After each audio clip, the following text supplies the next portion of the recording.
Welcome to the Bean Apple Podcast.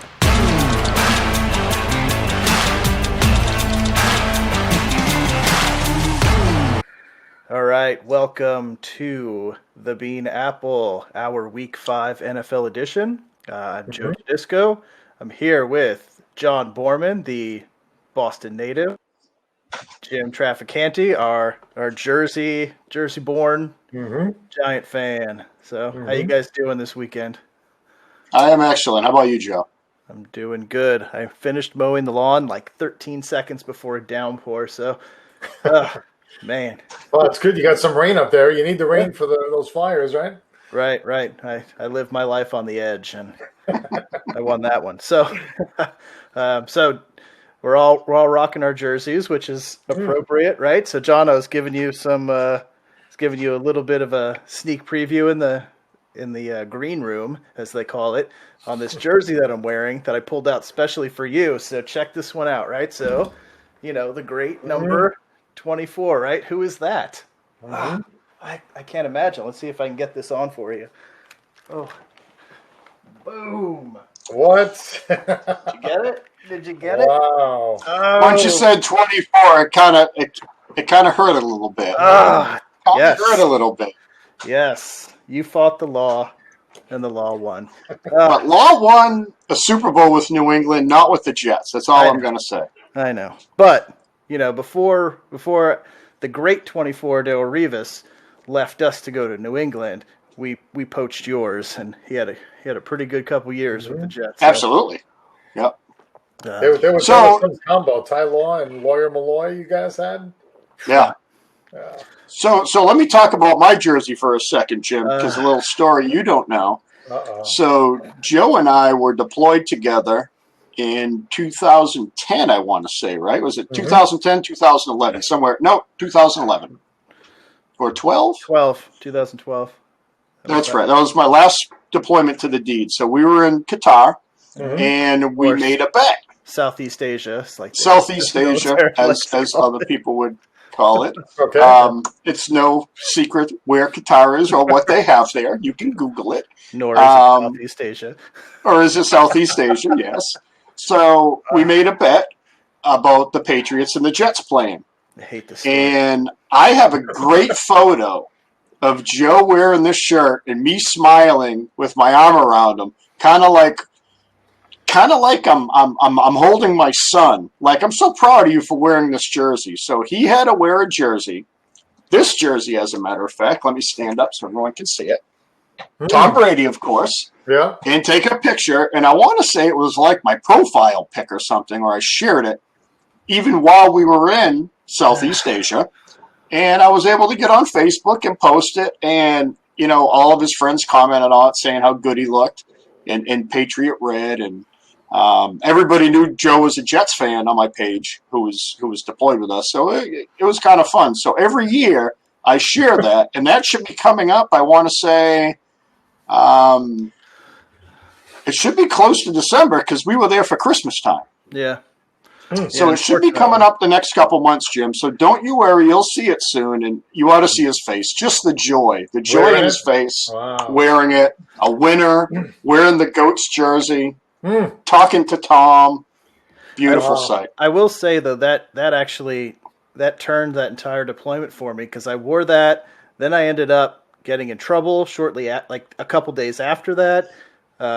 I made some other mistake a few days after that. Like, I had like the worst week of my entire deployment right then and there. It was unbelievable. This is like the opposite of Brady, except when he plays the Giants. Yeah. We were flushing his system of all the bad. That's all. He put the jersey on. The jersey wanted to get all the bad out of his system. I think it trapped it all. Was what it did. So it's funny that you two are showing your jerseys. So I got on my Strahan jersey, right? Because the Giants defense, we need them to play big this week. But I didn't even say I was going to do this. So it's actually, I don't know if the word's ironic that you guys are showing your shirts, but you were just talking about the GOAT, right? And you were talking about the greatest. And for me, this week, losing this guy, I don't know if you guys were fans. Van Halen. I don't know if you guys are fans, but I got this shirt.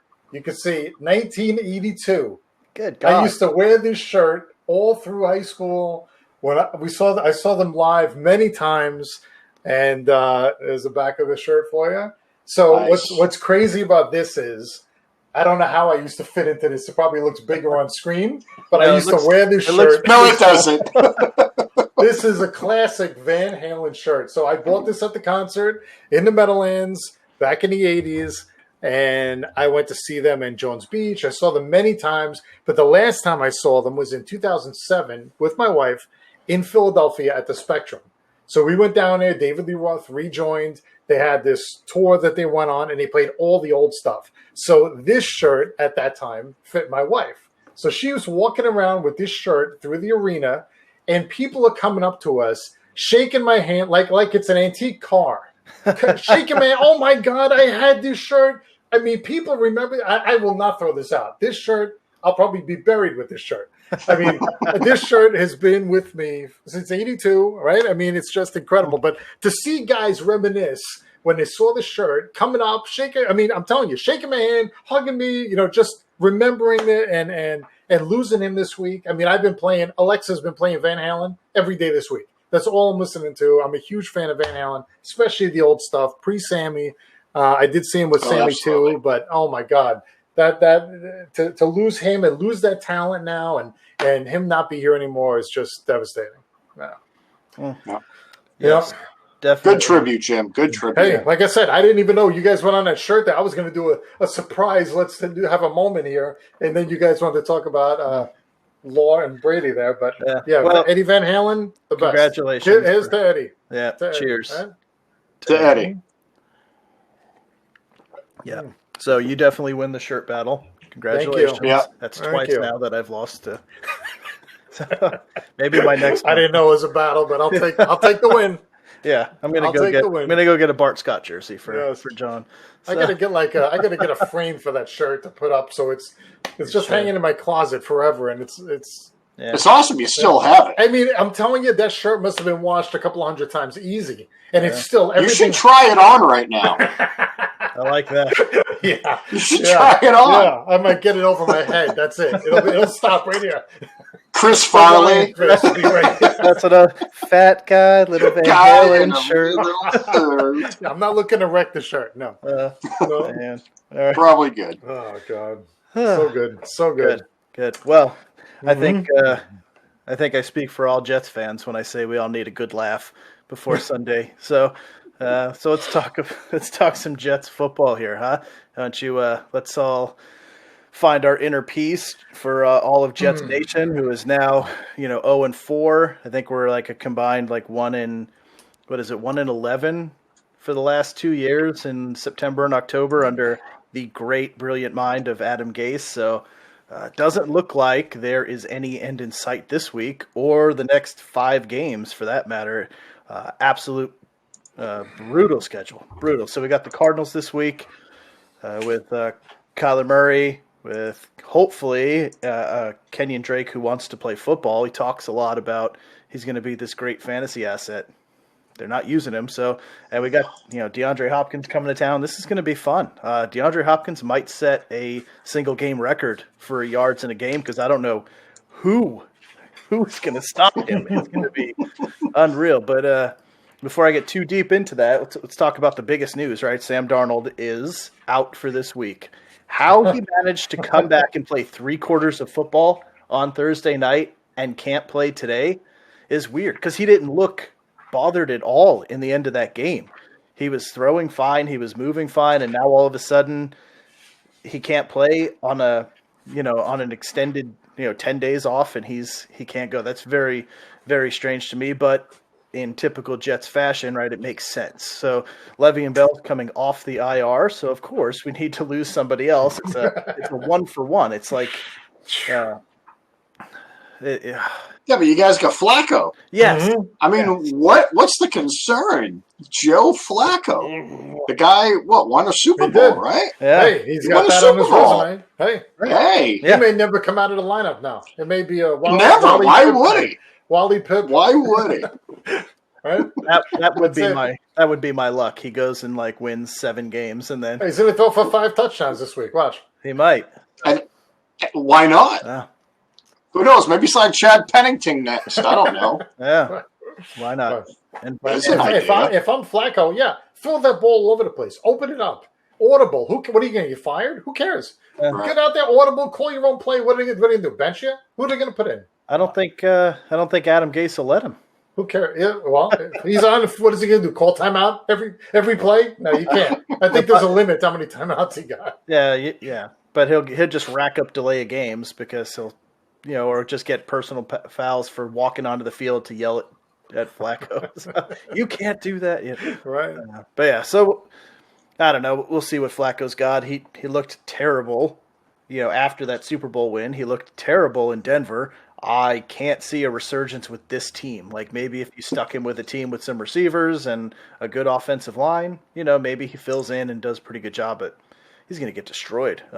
Hopefully he makes it through the game. I mean, he had that neck surgery that he's just coming back from fully healthy, but he's going to get challenged. He had some good years. He had some good years, though. I mean, he did throw the ball well. He put the ball where he needed it to. Like you said, he won a Super Bowl, so he's not a nobody. But I don't know what he's got left in a tank. But he has experience, right? He can do the job. So he's terrible. So they're getting Le'Veon Bell back. You know what I mean? So that's a plus. Kind of let's look at the pluses for the Jets. I can't believe I'm saying this, but let's look at the pluses for the Jets. So you get Le'Veon Bell back. Jamison Crowder, when they throw it to him, he catches it. He just does. Joe, like you said, it's going to be – I think Arizona's going to score a ton of points in this one unless the dreadful curse of, going from the West Coast to the East Coast. That travel may affect them. I don't know when they're traveling. I'm assuming Saturday, right? So they're going to fly in Saturday. Which is today. And it is, isn't it? My goodness. Okay, yeah. So today, because I knew today was Saturday, and so they flew in today. So now it's kind of a later game for them. Who knows? Maybe it will affect them. I seriously doubt it. I truly do. They got a fairly young team, so I don't see that being a problem. Drake really hasn't done much for the running game, but I think you're right. Hopkins is going to have one incredible game. Who knows? Maybe you'll see Kirk actually play a little bit too, and Fitzy. Yeah. But I expect Flacco's going to be throwing the ball a lot, but Arizona puts good pressure on the quarterback. So, a lot of shotgun play? I don't know, but maybe use the tight end for once. I mean, I took the guy in 2 fantasy leagues, and they don't throw it to him. They just don't throw it to him. So who knows? Maybe Flacco will get the tight end involved the way Darnold has it. So I just don't know who's going to cover anybody on Arizona. Who knows? Maybe and it's funny. I'm contemplating starting Drake in my fantasy leagues because he's playing the Jets. Right. That's the only reason why. Other than that, I'm petrified of him week after week. This is literally the game that's going to let you know if Jake is going to stay on your fantasy team. Because if he doesn't bounce back this week, and you have to play him, the matchup is just money. Right. But if he can't do it this week, it's an absolute disappointment. But yeah, from a positive perspective, for me, it's seeing what Jeff Smith can do. They took him off the IR last week, and he went 7 for 81, I think, on 9 targets. He looked really good in that game. Sam was going to him a lot. Now Sam's out, so I don't know if that is going to affect him. But if you've got him, if he could put up another game like that with Flacco throwing and Crowder's going to be the outlet, you'll have hopefully Le'Veon Bell a little more involved than he has been the last couple games. He's looked slow. He's looked indecisive. He's looked old. Really, that's the nicest way to say it. He's just looked old. Hopefully, he's fresh, even though he should have been fresh because he's only played 1 game. But even in that game, he looked bad. And the end of last year, he looked bad. So I don't know. There's not a lot of silver lining to this game. Like I said, Kyler Murray's probably going to run all over people. Desir, I don't know if they're going to start him or not, but I don't know what cornerback is going to try and stick with DeAndre Hopkins. But if you're playing fantasy, you're playing daily, you shove DeAndre Hopkins in the lineup. I don't care how much he costs because nobody's going to be able to stop him. He'll probably have 18 catches for 360 yards. and 13 touchdowns. It's going to be, Tell us how you really feel about tomorrow's game. Okay, Joe. so the touchdowns, all right, I'm exaggerating, fine, but yeah, he's going to go crazy. And Kyler this is a get-right game for Arizona. They've lost 2 in a row, and they're going to come in here. They're 7-point favorites. It's not projected to be too high of a scoring game, 47.5 total. But Arizona's they should have this locked up pretty quick. Flacco's not going to be able to keep up. This team's not going to be able to keep up. But the only things I'm excited to see is if Jeff Smith is something, or if that was just a flash and nothing more to come to that. But, Crowder's going to keep going. Herndon needs to wake up, man. That kid has got so much talent. It's disgusting, and they're just letting him go to waste. They're not. Mm-hmm. They should be making plays for him. And then the last thing that hurts the most is Mekhi Becton is now out for at least this game and probably a couple more, because they're saying it's a separated shoulder, which they're not really giving too much information, but they're speculating that he tore his labrum, which is really going to make things hard to do. I've had a torn labrum, and I know anything where you need to get your arms shoulder length or shoulder level or higher, you just can't do. You have no strength whatsoever. Like just lifting your arm above your head is almost impossible. It hurts. There's no strength in it. It's unbelievable. Now you want to try and protect Sam's blind side when you can't get your arms up to your shoulders and try and stop the best edge rushers in the league. It's going to be bad. So like I said, hopefully, he's not in this game, but nobody that replaces him is even close to his level of talent. And Flacco is going to be getting hit hard, and he's going to be running for his life. So, maybe a good game for Le'Veon. He could get 10 catches just because he's going to get pressured so much that he's just going to have to dump a lot of stuff off. So we'll see. But yeah, I don't even want to predict a final score. Let's just say Arizona's going to win this one. And they will definitely cover the 7-point spread, since the Jets are incapable of losing by less than double digits. Mm-hmm. So you're saying pick up Flacco in your fantasy pool? Is that what I heard? Or was it Bell? He may have a lot of garbage points, though. You never know. Yeah, but I think Chandler Jones is going to have 4 sacks tomorrow too. He's going to eat them alive. Absolutely eat them alive. Mm-hmm. Yeah, that's. They're playing here in the Meadowlands, right? Yeah. 1 o'clock. Yeah. Who's going to stop Jones? No one. You don't have Becton.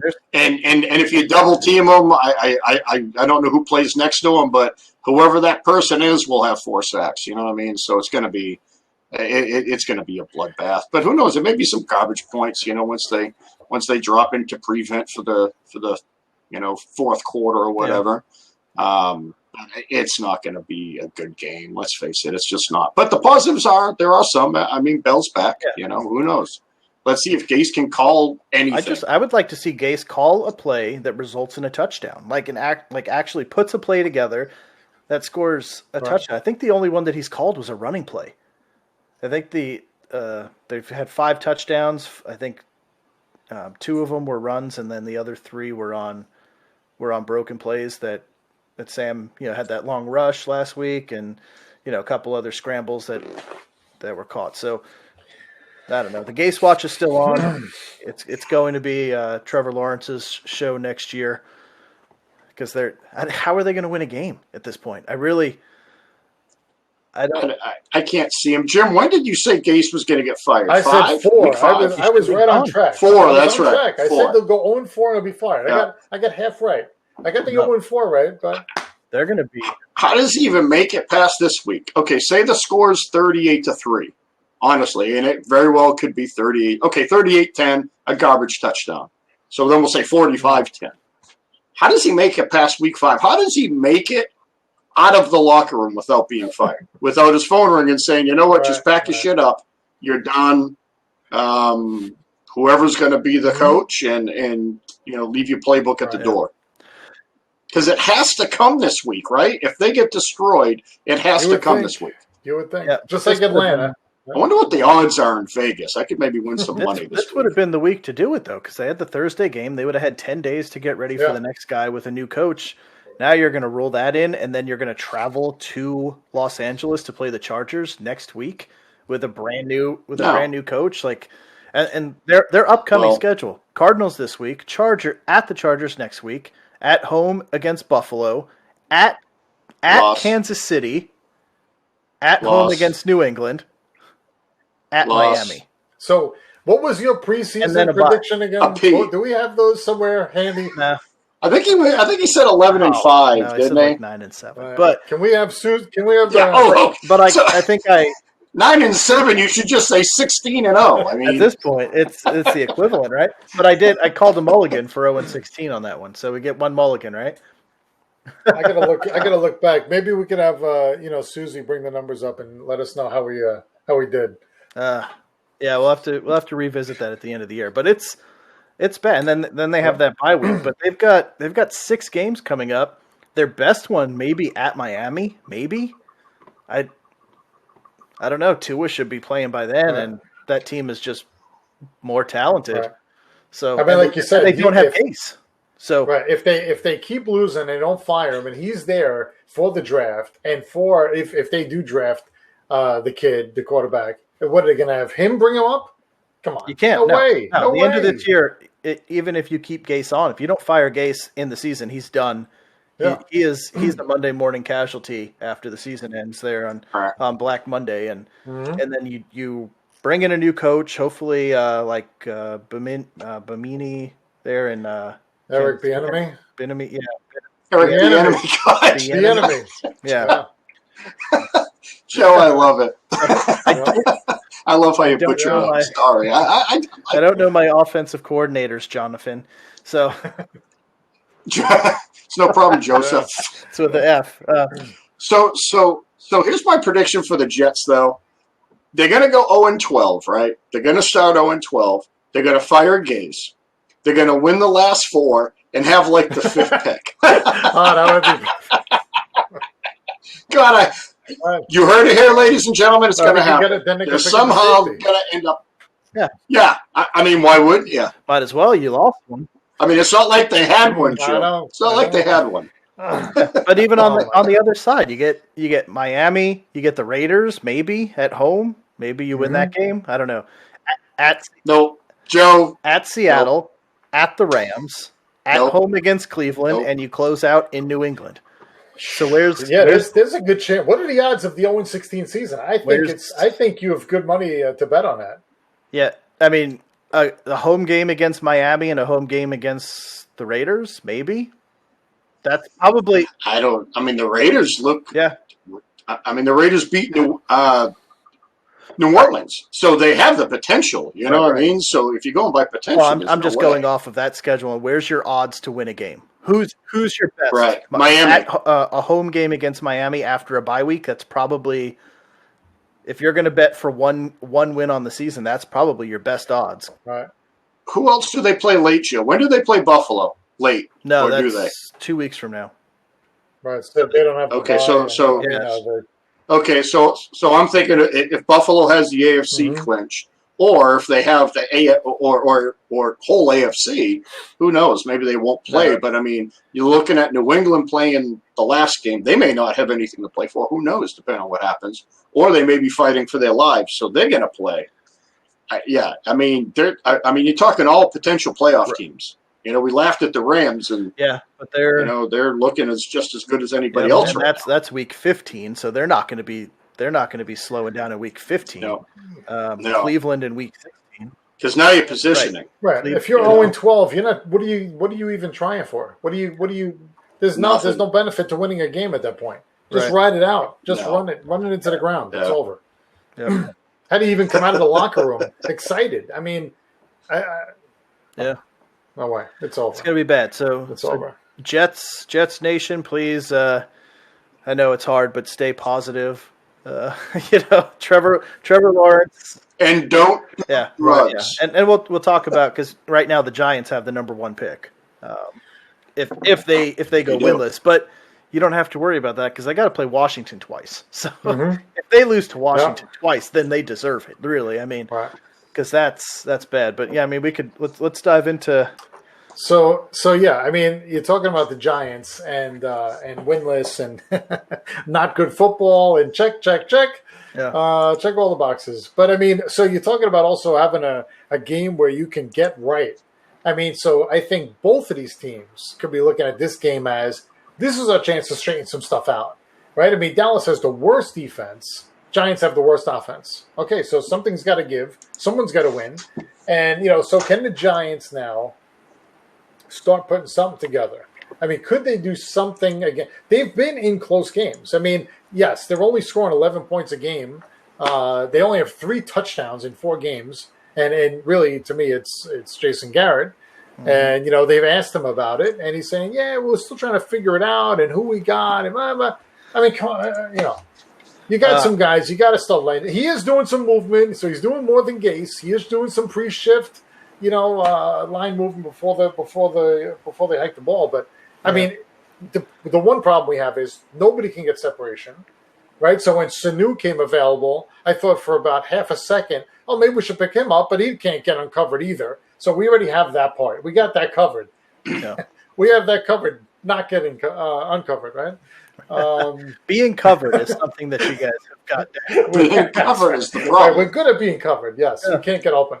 But, so we're playing the next 3 weeks against the NFC East. Right, so we got Dallas, then we got Washington, then we got Eagles. So to me, the Giants cannot go 0-3 through these 3 games. We can't become 0-7 through these games because the Eagles. I mean, okay, they won last week, which I couldn't believe. They went from 6.5 to 9-point dogs, and then they come out and win straight up, which is unbelievable. But they're dinged up. Dallas is dinged up. They got guys out on the line. Smith on the line is out. Looney, the center, is out. I have to believe the Giants defense has been keeping them in games at least till halftime, right? The Pittsburgh game was close. The Chicago game, they haven't been getting blown out. 49ers scored 36, I think it was, but they haven't been blown out of the water in any of these games. They've been within 1 score, 4-point game. I think this game was 8.5 or 9 when I looked last time. Dallas is favorites. I think I'm taking the points when I do what I do with this, but I have to hope they can do something against Dallas here. I mean, Jones has what? He's 91 for 149, 889 yards. But Prescott, I mean, he's my fantasy quarterback. Thank God for that. I mean, this guy's throwing for 1,700 yards almost, 9 TDs and 3 interceptions. But I mean, Zeke isn't doing much. I mean, Jones has 137 yards rushing. Zeke only has 273. So it's not like they're relying on him either. So I'm not really sure what the problem is with Dallas. I mean, their line, I think the main thing is their line, right? So Zeke isn't getting their defense. I mean, but Zeke's not getting any openings either, right? To run and do anything. Right. So even though Prescott's been able to throw for 500 yards almost every week and 4 or 5 touchdowns, which is, again, great for me, but they only have 1 win. They have one. They gave up 49 points to the Browns. I mean, come on. Yeah, it's because they're down by 3 touchdowns at halftime, and Zeke's then out of the equation, so you can't use them at all. But I don't see how. I think it's a pipe dream. You're still betting with your heart on that one if you think the Giants are going to keep up. I think they don't have that type of offense to do it. Like the Giants haven't scored over 20 points in a game yet. How are they going to keep up with the Cowboys? They've scored 47 points in 4 games, so they're averaging 11 plus. And Dallas is just scoring. I mean, Dallas, I think, has scored 3 times as many points as them. So even if it was a shootout, which I don't know what would constitute a shootout for the Giants, it's not to be mean. They're just not scoring any points. I just don't see how they can keep up with Dallas right now.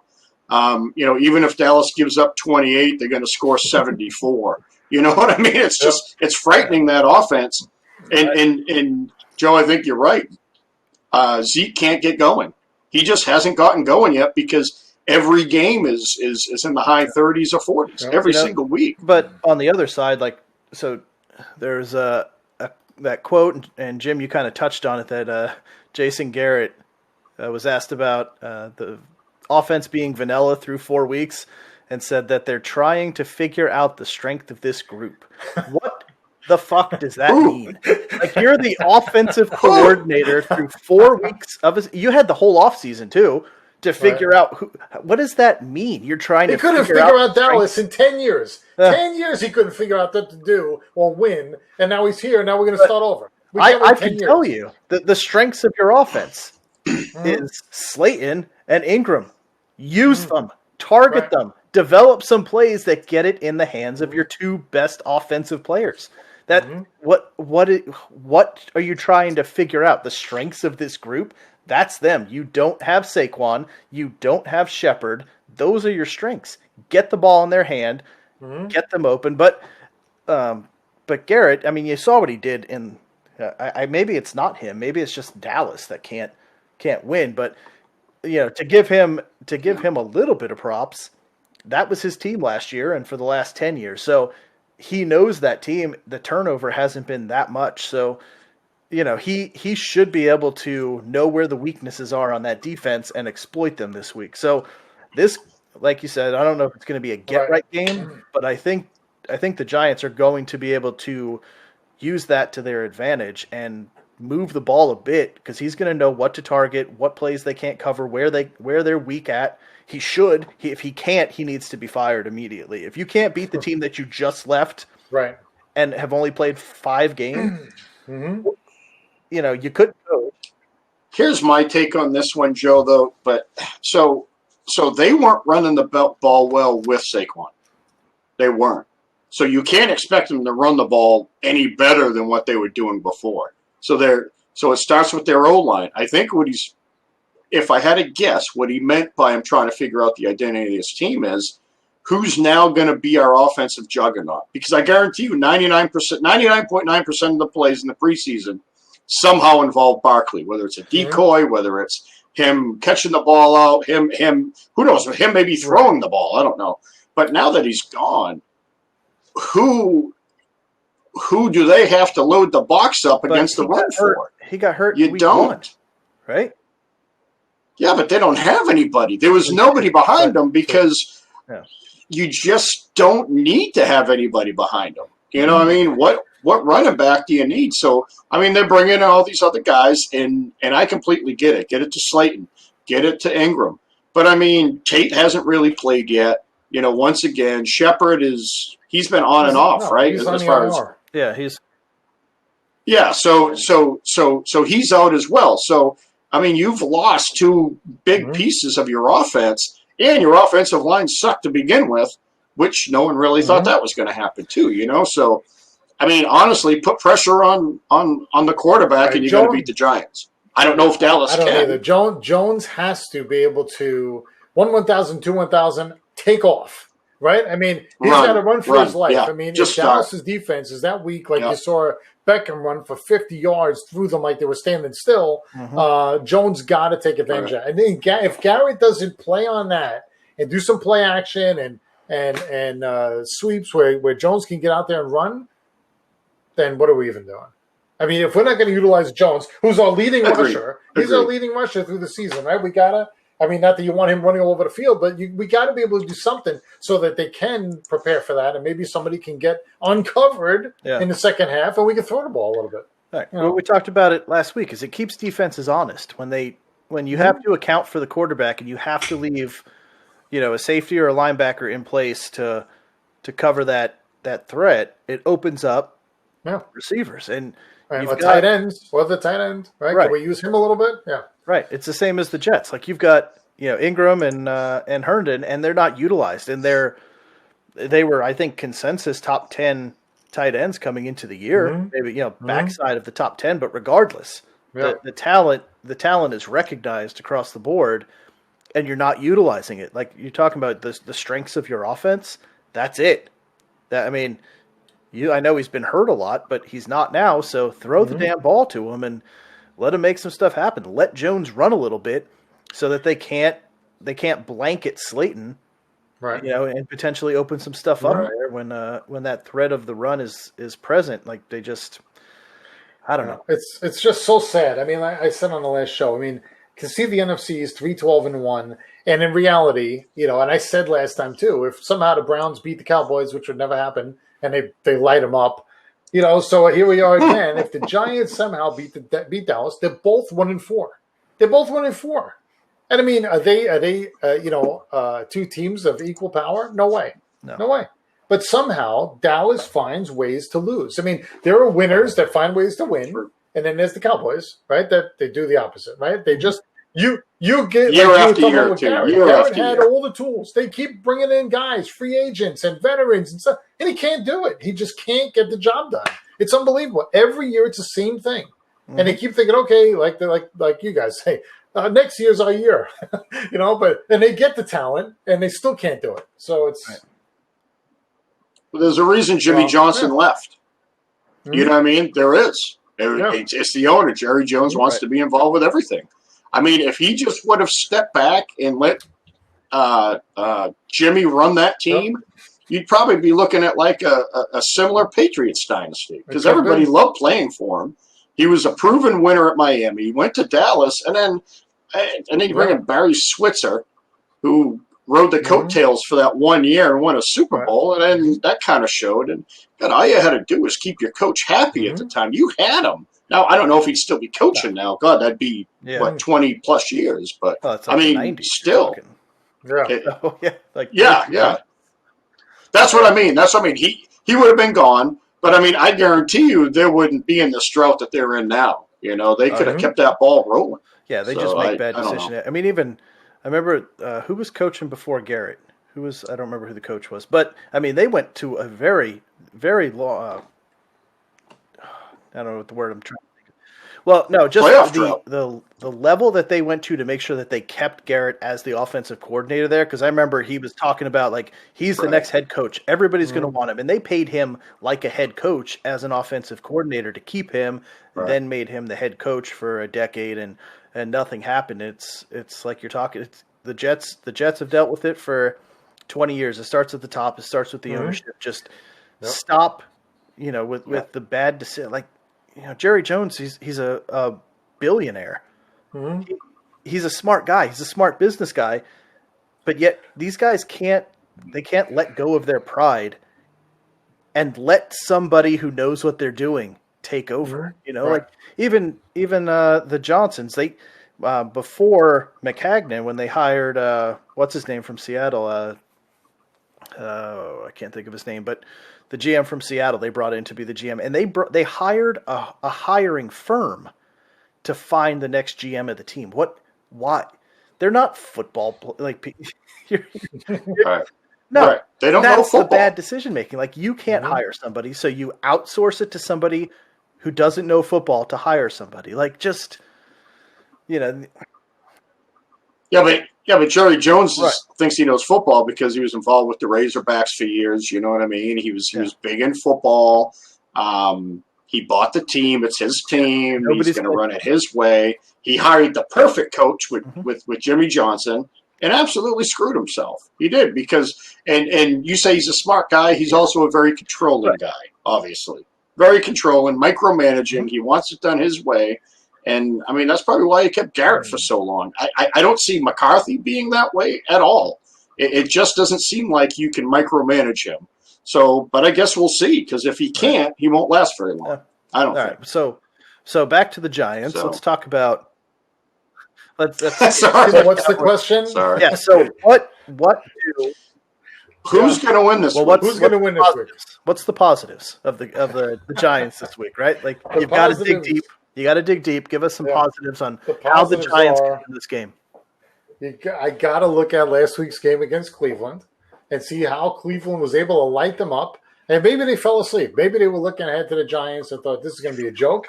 And I'm saying, hey, I mean, what else? So give me the reason why they would just fall asleep and give up 49 points besides being terrible.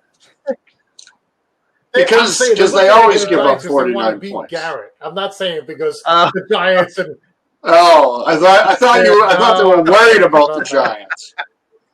We're really worried about the New York Football Giants. We can't focus on Cleveland. We've got to focus on that. We can't focus on Cleveland. Who's bad enough. coach. No, but I think, like I Oh, said, the Jim. only way to win, the only way I see winning is Jones has to be able to run the ball. They're not going to be throwing the ball. As bad as their defense is, Dallas's defense, Great. if somehow we can start running some rub routes or some crossing patterns where we get the defenders to collide and both fall down, and then we have two guys open, great. Maybe that happens once. But I don't see how we're going to put points on the board because we haven't been able to do it yet. Gano, I think, is like seventh or something in the league with field goals because that's all we do is kick field goals. We can't score any touchdowns. We only have 3 in 4 games. What's that? I should pick him up this week. Right. Pick him up. I should pick them up, except they only score 11 points know. every week, so I'm It's really not going to pathetic, get but, much. You get all the scoring though from the Giants side. Yeah.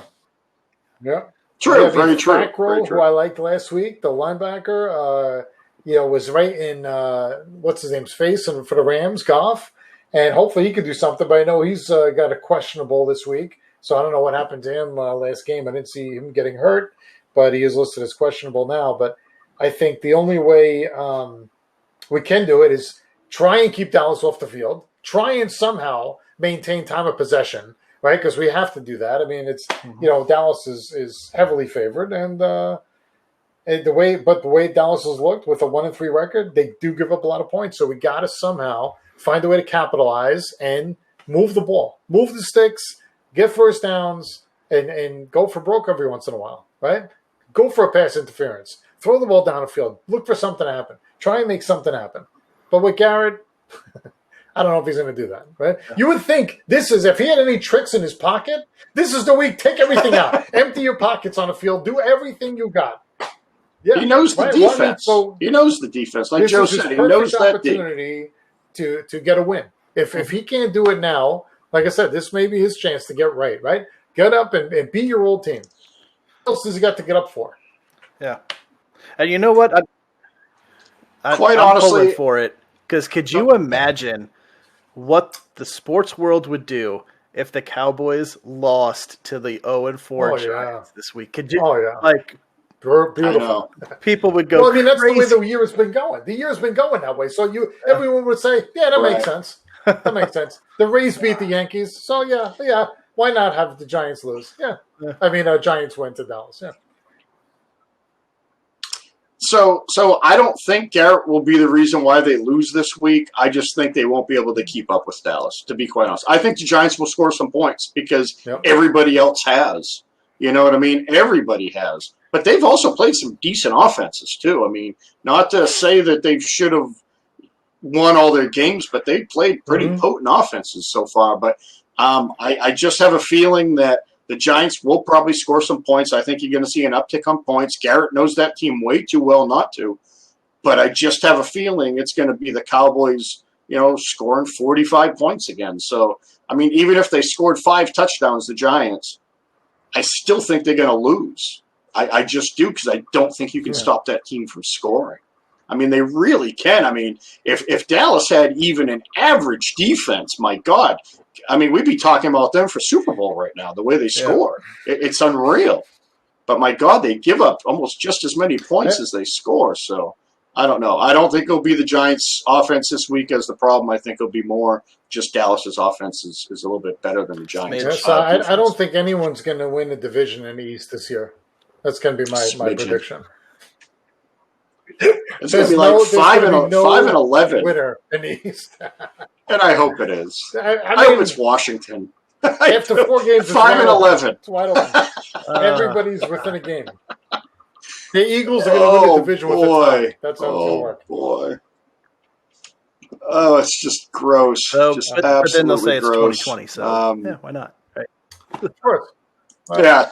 I mean, it's to be expected. And we got to see. I mean, we've been seeing how games are getting moved all over the schedule, right? So we talked about this a little bit. I don't know if it was last week or the week before, but like your game, right? The Pats are playing Monday night now, right?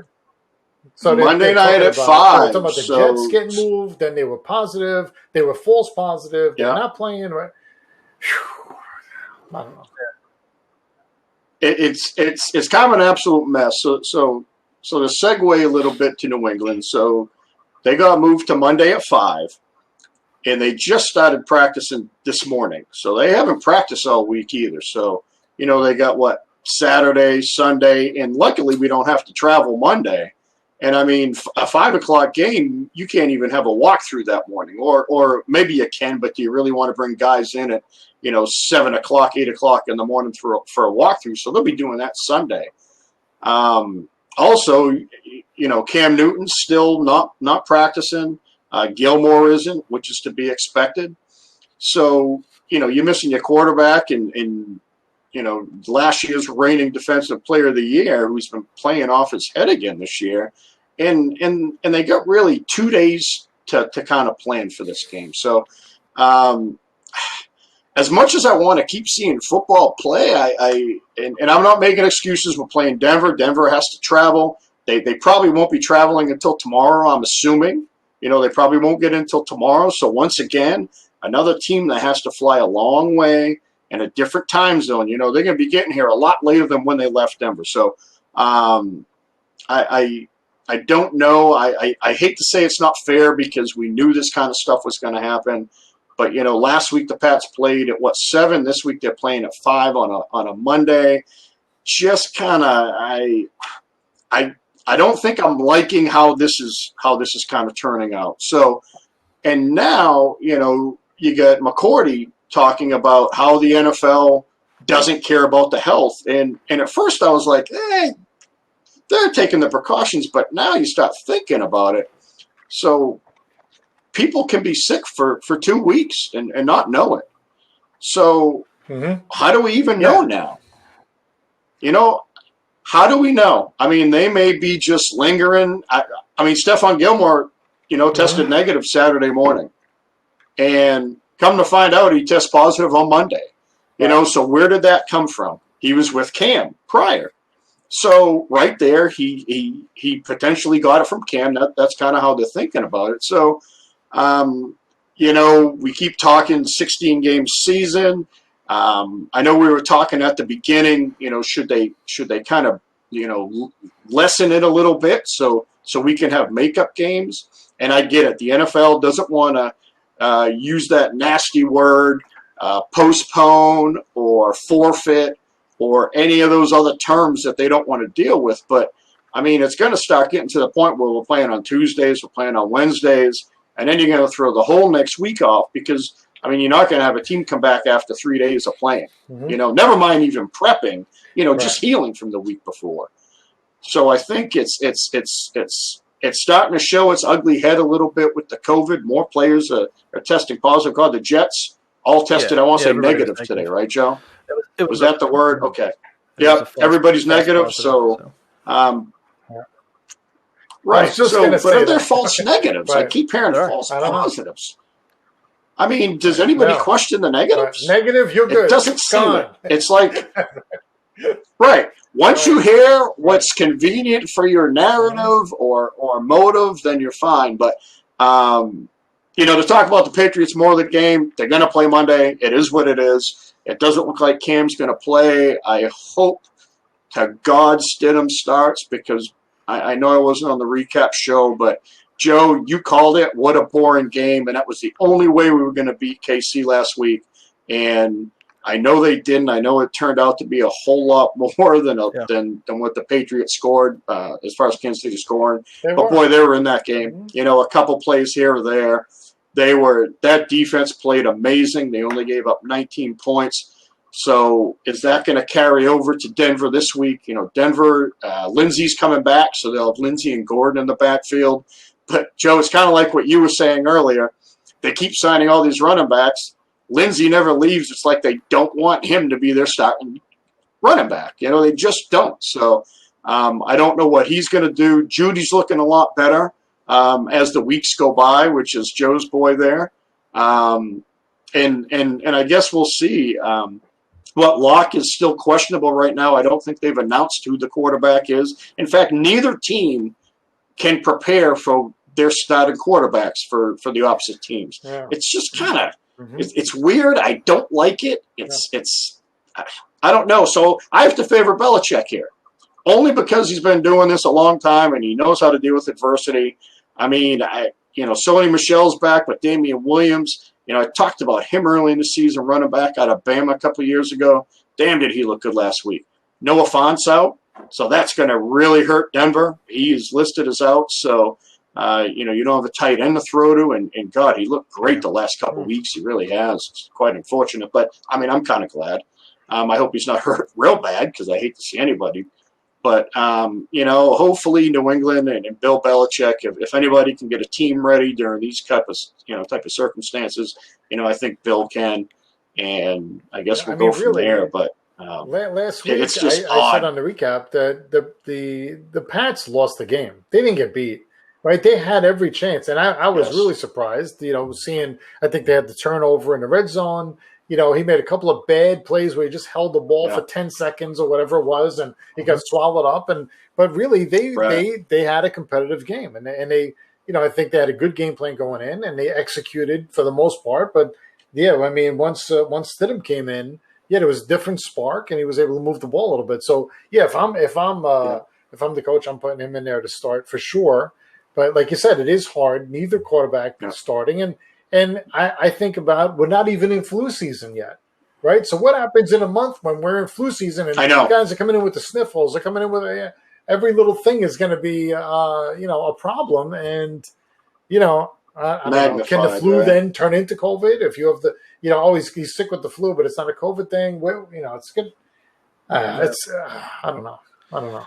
Right. Yeah, if it's me, if I'm Denver, I'm planning for Stidham to start, just because Hoyer looked terrible, and I talked about that when we did the recap last week. Is Hoyer lost that game, and not like you said, they're in field goal range. They have the opportunity to tie it before the half, and he's just back there. I don't know. Maybe he was just watching the big screen, like, oh man, look at how good I look. I didn't think I'd get to start a game again. And bam, he's just swallowed up a lot of bad mistakes. Stidham, we talked about it. He looked a lot better. Right, he looked a lot more competent in there. He was decisive, but he still made those rookie mistakes that you see. We kind of talked about, John, and Patriot, the young Patriot fans now starting to live through that indecisiveness of what a quarterback is, and is this week going to be good? Is it going to be bad? That's what you're going to get with Stidham. Is you never know which guy's going to show up. He's got talent. And he's in a system that makes the quarterbacks better than they are. I think we could agree on that. Like Castle, Brissett, Garoppolo, the jury's still out, but Bill can put something together to win this game.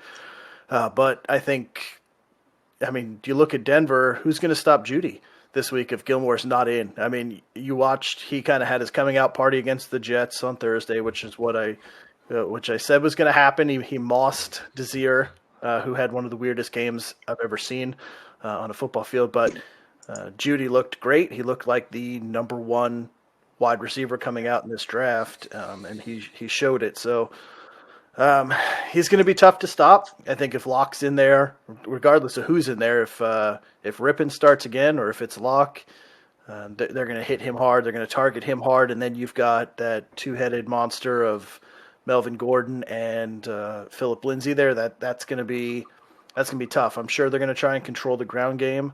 They're going to try and make the Patriots defense. They're going to tire them out. That's what I would do. I would try and tire out that defense, and then I would start picking it apart with Judy, with Patrick, especially with no Gilmore. So, I would let Gordon and Lindsay just go to town for the first quarter, into the second, and then just start opening that up. Now, obviously, if the Patriots can do something, unlike last week, early and get something going, is what they need to do. If they can get ahead and take Gordon and Lindsay out of the game and make Locke or Rippon actually throw the ball and try and beat them, it's going to swing into their favor. But if they can control the ground game, I think Patriots are going to have their hands full.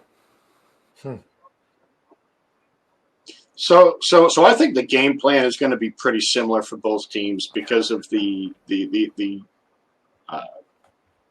quarterback situation for both teams. The Pats ran for 185 yards last week, so I see more of that coming. I see Belichick probably trying to take Judy out of the game, or quite honestly, what I think he's going to do is he's going to try and take the rushing game out because he knows that Gordon can destroy him. He absolutely knows that. So what are they going to do? They're going to stop one component, and I think it's going to be the rushing game, make the quarterbacks try and beat them. Now, I know without Gilmore it's going to be tough, but, I mean, that's your best hope of winning. Take their running game out, make the young quarterback either or, whether it be lock or rip, and it doesn't matter. And that's probably what Denver's going to do. Hey, let's take out Sony Michel, Damian Williams, and Rex Burkhead and White, James White. Let's take those 4 guys out, and I don't mean all 4 at once, but whenever they're in, take out the Pats rushing game, and then make Stidham or, God help us, Hoyer beat us. Because it was just disgusting to watch a veteran play like that. He looked petrified. He didn't even look like he wanted to be playing. And it just so pissed me off to watch that freaking game just slip out of their hands. And never mind a moral victory. I'm tired of moral victories. And Joe, you put it best in that text as I'm watching. And I still remember, and it's you're 100% right. You now know how it feels to not have a quarterback. And it stings. I'm not used to it. I'm not accepting it. Because we do have Cam, and he showed, some really flashes of brilliance. But, boy, without Cam, you're right. Now it's starting to finally show its ugly head about not having a quarterback. And I thought Hoyer was there. I thought Hoyer starting that game, hey, you know what? They came out running. All Hoyer has to do is not lose it. How you take a sack at the end of the first half and then fumble in the red zone. Belichick was done with his shit, benched him. I'm surprised he didn't cut him because he doesn't accept those mental mistakes. And then Stidham came in, did okay, threw the pick 6, but whatever. It was a bad read on him. But, I mean, God, we had Kansas City right there. So it leads me to hope that we should be able to handle Denver. But, Jim, like you said, it's 2020. Who the hell knows? Yeah. And luckily Denver's coming to us. That's a plus, too. We're not having to travel again. Yeah. So it's going to be a tough week, though, either way. Joe lives in Seattle, and all he has to do is change that stupid jersey and have a winning team. You in town. Have a team you can get behind. I'm thinking about moving to Kansas City. They do have home shirt. Joe, why don't you just come? Jim, why don't you just come north a little bit, man? There's plenty of houses around Maine, man. You can get a Red Sox hat. Can't do it. Because your Yankees right now. I think Judge called Bogarts to see what time his tea time was today. Yeah. Because he said something about he didn't have to worry about baseball anymore. I'd like to see. So Jim, let me tell you. See how far he can throw that ball. 500 yards. And not to change the topic to baseball, but I watched that game last night. What a hell of a 5th game. And I'll tell you what, that home run, the second he hit, I'm like, oh, boy. And, Jim, after that game, I sat there. I'm like, yes, the Yankees didn't go. But I actually, and I've never, so everybody watching, I've never met Jim in person. I've never met him in person. But I felt bad for you, man. I'm like, God, there's somebody I actually like that's a Yankees fan that is hurting right now. And Jim, I felt bad for you. I did for about 5 minutes. And then I'm like, then I looked and it's like Tampa versus Houston. And the new rivals. Houston looks freaking good too, boy. They do. Again, not to turn this into a baseball show, but Jim, I felt bad for you last night, brother. I did. Sorry for your loss, but now you know how Joe and I feel. Maybe in a couple of years. I mean, I did pull for Seattle last year when I moved here. Oh, it's starting. He's breaking away. Yeah. But Jamal Adams. If Jamal Adams would have went anywhere else, I could have still rooted for the Seahawks. But it's too much. It's too painful. He's not coming back till after the bye week, Joe. After week 6, so he won't even be back for like 2 more weeks. We talked about it before, and for him to come here, it was like the worst. He could have gone anywhere. I would have rather seen him go to New England because then at least I could literally hate him. But I would he had to come here, like the one team that I could have accepted as my own, and now that I live here, now it's the wound is still too fresh. It's not. Right. Just get a Russell Wilson. Everybody likes Wilson. Not like Russell. Nobody hates him. Honest, That's what I'm saying. Who knows? Maybe I'll buy a Tampa Bay Brady Why would jersey. you do that? You know, Well, I do because I love TB12. Love them.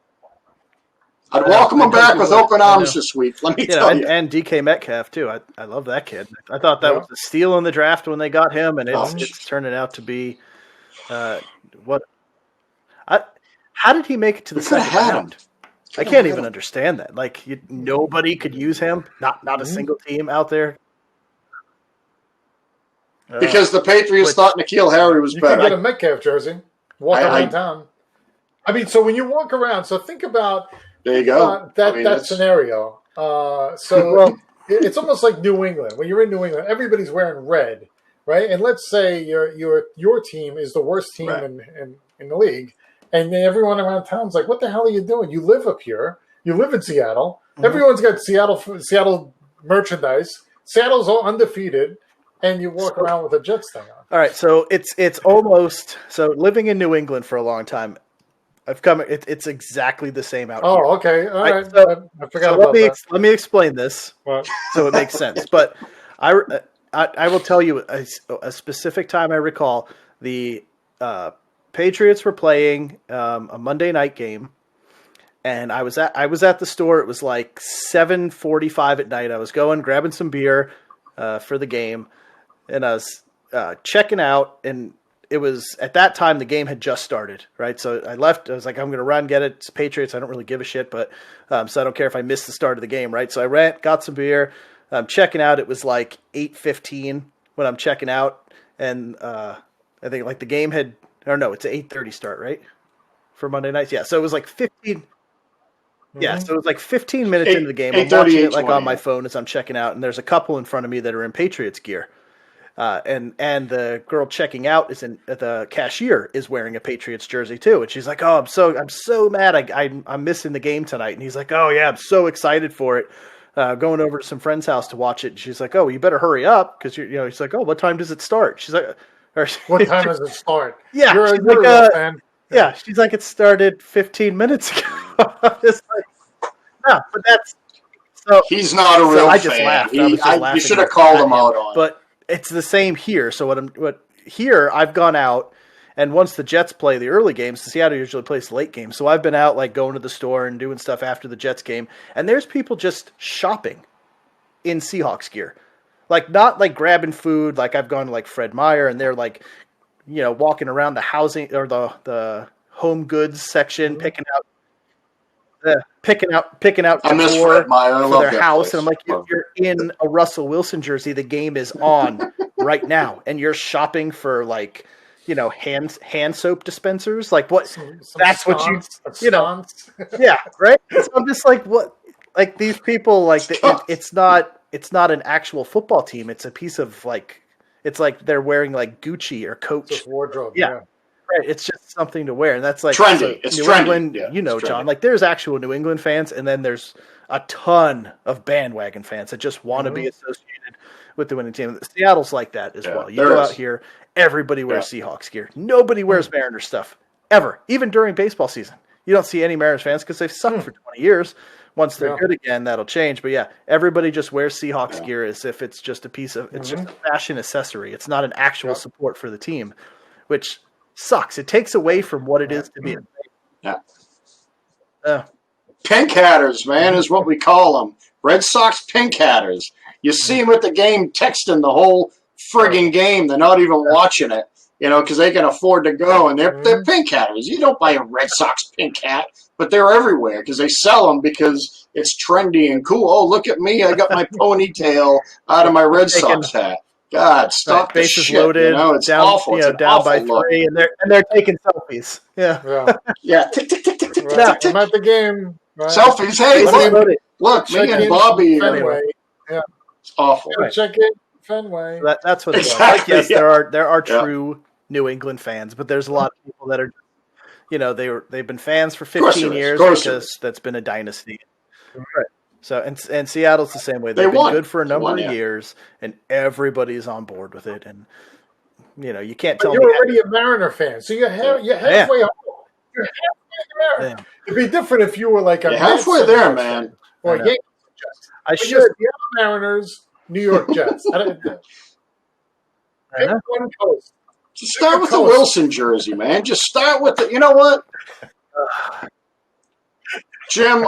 I think we know what to get Joe for Christmas. You know what? I'll tell you what, Jim. I'll talk to you offline about this. Anyway, Yeah. Think about how much different the show would be. Oh my God! My quarterback threw for 5 touchdowns today. I don't know what I would do. Like, how do you deal with that like emotion of like elation? I don't know what that's I'm not like. used to that. I know.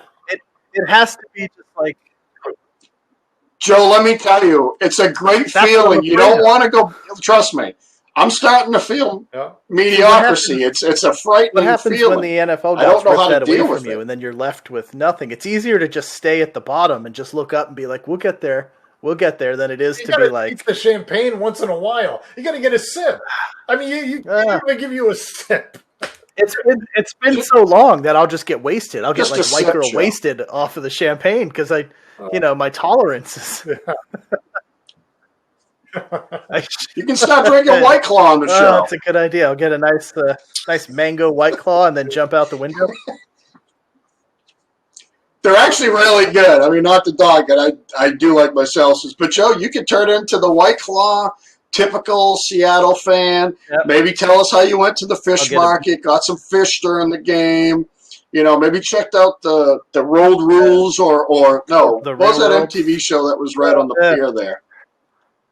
Real, yeah. Hey, take some selfies in front of the house with the Russell Wilson jersey on. Yeah, I'll get some skinny jeans, some plaid shirts, a nice black beanie that sits off the back of my head, and just be like, man, that's not cool all the time. That's not cool. I get maybe a man bun, throw the man bun in, but then I'll still wear a beanie over it. So why wouldn't you start a new trend, man? Well, you can't. Starbucks, hit Starbucks up. Get Starbucks up here. There's like 6 of them within a quarter mile of my house.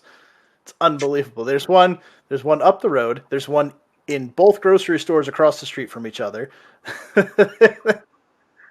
Yeah. It's like Dunks here. It's like Dunks here. There's Dunks every other corner. Whatever.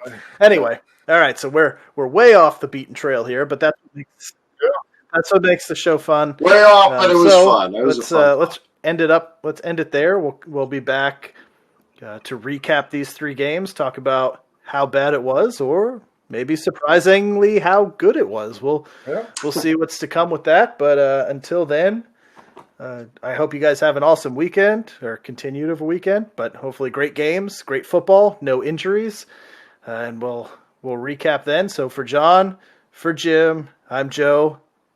Don't forget to subscribe and like the show, and we will see you guys next time. Goodbye. Salute. Van Halen. All right. Rest in peace, Eddie.